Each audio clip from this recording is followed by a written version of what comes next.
So that's why I think the team itself got better, but you can't. I don't know if you're going to be able to look to him to be like, hey, we need you to drop. He ain't going to do it no way, even in his prime. I need you to drop 40, 50 points for us tonight for us to have a chance. Well, the good point about this Cleveland team, I think, once everybody is healthy and ready to rock, he no longer has to do that. You got IT, one of the best closers in the game. You got Derrick Rose, who's starting to look like Derrick Rose again. D-Wade can at least give you 15. Yeah. You got Crowder. Jeff Green fits very, very well within this team. So I don't think, he has to play that many minutes and put up that many points as he's done in the past. Got about Kevin Love. He's still out there. Didn't even mention Kevin Love. So still got J.R. Smith and Kyle Korver. Like, this is a deep team. I don't want to hear no excuses. Oh, tell him. Many of you LeBron sexuals out there.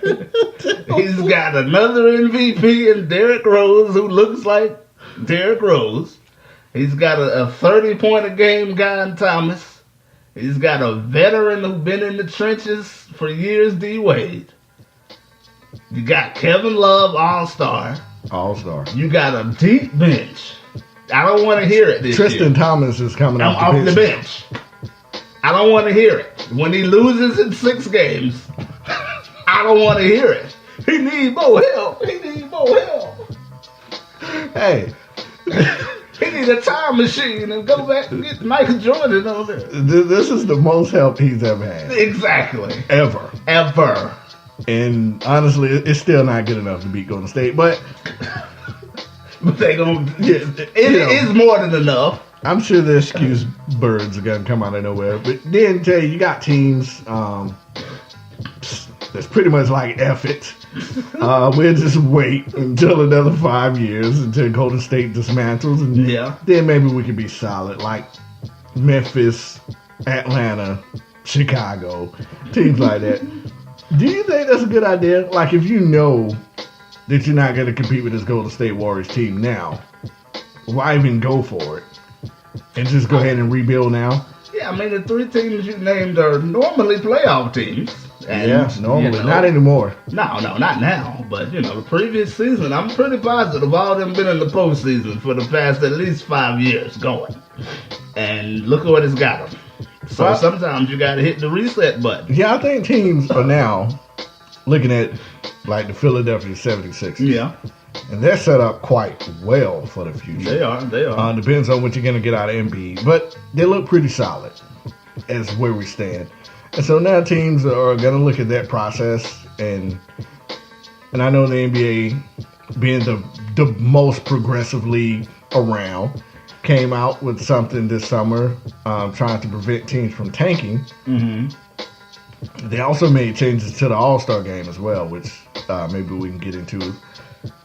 But let's go ahead and break down some of the trades, because that really is what dominated the summer. These trades in the NBA. Boston, Cleveland. As you can hear before, Boston received Kyrie Irving. Cleveland got Isaiah Thomas, Jay Crowder, Ante Zizic, and a first-round lottery pick from Brooklyn. Mm-hmm. To me, Cleveland won that trade, because they're a better team now, and they still have that future first-round pick, which they could maybe swap out for another all-star during the trading deadline, or if LeBron decides to leave, well, you got a lottery pick. Yeah. To go along with your other first-round pick. So you're set up for the future almost. Who do you think came out the better in that trade between the two? I mean, I think we don't know right now, because if Isaiah Thomas don't play, then shoot. Boston man got him on that one. And his bad hip he's not the Isaiah Thomas we know of. But I mean, as of right now, if he comes back and be who he is, it's clearly Cleveland, because they got a lot of role players back in return. Like you said, Crowder. What else they get? Crowder in the first round pick. Yeah, Crowder, IT, Zizic. Yeah, this is his first round pick. So I mean, they clearly won the trade for now. But we gotta see. It depends on what Isaiah Thomas is looking like here when he comes back in January. So yeah. Now, why do you think IT wanted off that Cleveland team? Who? You mean I mean, not Kyrie? yeah, Kyrie. Because like, okay, you single-handedly won Oh, it's about to get real. 2015 NBA championship with the shot. That's what it should be called, the shot. But no one talks about it. LeBron and his block with 5 minutes left to go in the game. That's all they talk about. LeBron did it for the land. And then when you lose, oh, you didn't do enough. Who cares you average 27 points a game? He needs more help. He needs more help. He don't have no, it's LeBron and everybody else.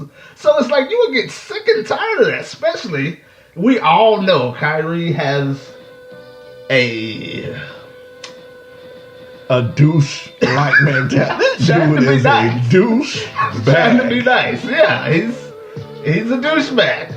And after you keep hearing that over and over and over, and then even before, like when LeBron in the first year, you hear that, oh, he didn't have enough help, all this and all that. Second year, you prove that you're on LeBron's level, if not maybe better than LeBron, going up because you're younger, you're faster, you know, and then they don't give you no credit for that. And then you lose, and then people are like, LeBron needs more help. He just can't do everything alone by himself. He averaged a triple-double. What else do you want? His teammates need to step up. But you went out there every night, and you averaged 25-plus points a game. And people are looking at you like, what's wrong with you? LeBron, you can't play with LeBron. You get sick and tired of that, too. Yeah, So I understand where Kyrie's coming from. so you believe Kyrie just got sick and tired of the narrative that Exactly. it's LeBron or bust. Exactly. And year after year, that's Year after typically year. all they would hear. And I mean, I know a lot Especially of after this year, it was like, oh, LeBron just doing everything alone. He just played 1 on 5 out there. Kyrie's like, hey, I got 25 points too. 'cause, you know, and I mean, boy, right now Kyrie is making sure he kicked everything on the way out. He's dissing Cleveland. He's talking about Real the city. sports town. Yeah, like, I don't agree with that. Kyrie, just He's shut up, dissing bro. fans. Yeah. He's not talking about. He's talking about coaching system. Yeah. Yeah, I'm now in a system where I can be the point guard.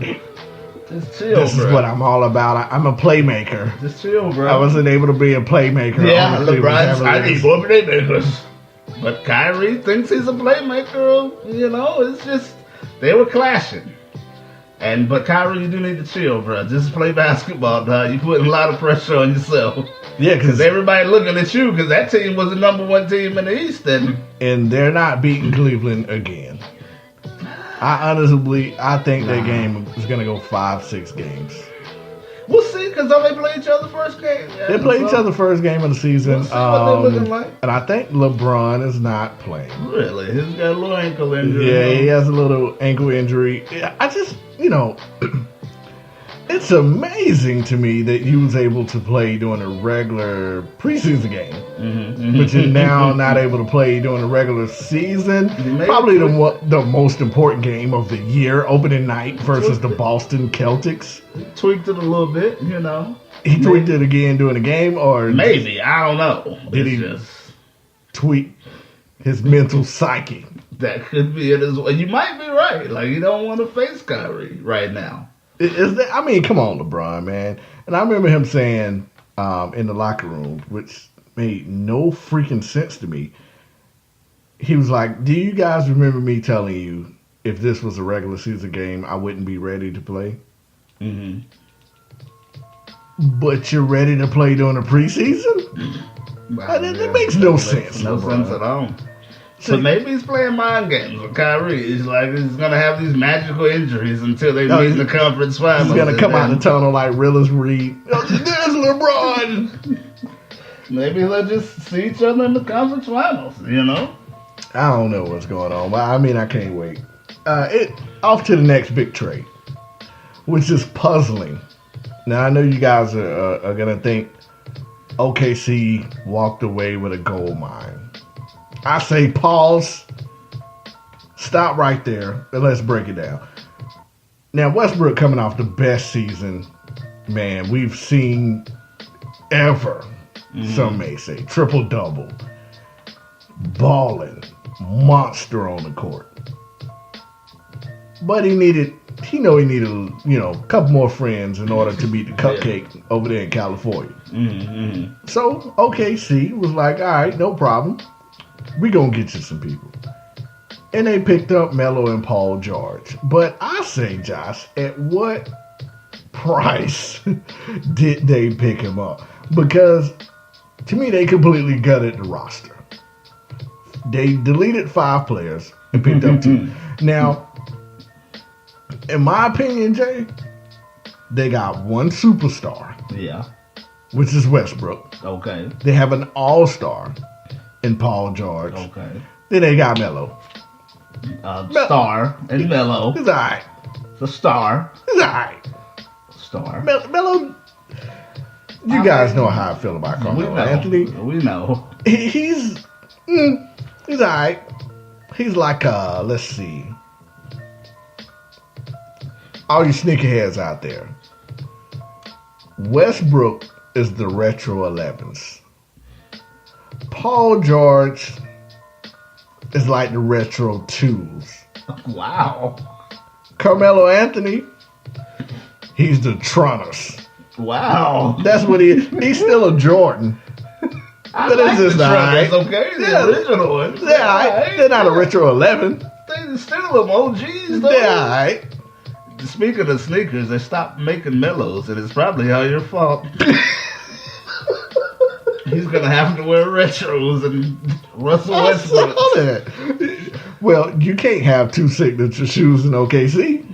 Well, Russ ain't got his. They say he going to get his. But small market. I just don't even want to see what Russ' signature shoe is. It's gonna be like he has a lifestyle type shoe. No, they gonna make a balling shoe for him. Well, good. Yeah, he got the lifestyle, but it's gonna be a thigh high boot. I'm pretty positive. Yeah, Russ is gonna make something very different looking. It's gonna have like 85 zippers. It's gonna be your thigh so it protect the cramps. Pink and suede. Yeah. Got some zebra hair on the back. Come with a matching wife beater with holes in them. But yeah, so yeah, this roster, just looking at it up and down, I mean, it's not. I don't know a lot of these players after the big 3. You got Kyle Singler, Roberson's trash. Everyone knows it. Patrick Patterson's decent. Yeah, listen to that, Josh. Raymond Felton's trash because he went to North Carolina. Oh, wow. Nick Collison, I didn't even know he's still in the league. How old is Nick Collison? He's about 47? 82. Yeah. 83. I like Jeremy Grant is decent. Kyle Singler. Yeah, Kyle. He went to Duke. He's going to be the 6th man of the year. He got this goof on the team. Yeah. Alex Abrines, never heard of him. Daniel Hamilton, never heard of him. Josh Hustis, never heard of him. But yeah, just pause right there, Jay. Look what they got rid of to get these 2 players. Yeah, they didn't get rid of For much, Melo, they got rid of Enes Kanter. Yeah. And Doug McDermott. But for Paul George, they got rid of their lottery pick from the year before in Sabonis and Victor Oladipo. I mean, to be honest, they're not paying much for these players. They're losing the spaces, but and they lost Taj Gibson in free agency. So that's 5 key players that was on that team last year that's gone. Now I would say Paul George eliminates 2 of those players by himself. But I will give it. Melo this offseason has been looking pretty good. Damn right he has. He's in a lot better shape. I think he's a lot more motivated. And then Russ re-signed. I don't think Melo's going anywhere. Russ re-signed. I just think they're gonna lose Paul George. I'm pretty unless they beat the Warriors or something. Well, I tell you what, the Lakers got sued for talking to Paul George, and I think he's still gonna wind up going to the Lakers. I do, but I'm kind of worried. But I just think if he don't go to the Lakers, it's gonna be somewhere else where he's gonna make an impact at somewhere with a team that's forming a big 3 or something that can beat. Or compete with the Warriors if you don't go to the Lakers. I don't think he's going to stay in Oklahoma unless, like you said, they do really, really, really well. Yeah, I don't even know. Let's go ahead and get into the meat and potatoes now that we're 30 minutes in. let's start breaking down these teams by division. Start off in the Eastern Conference. Atlantic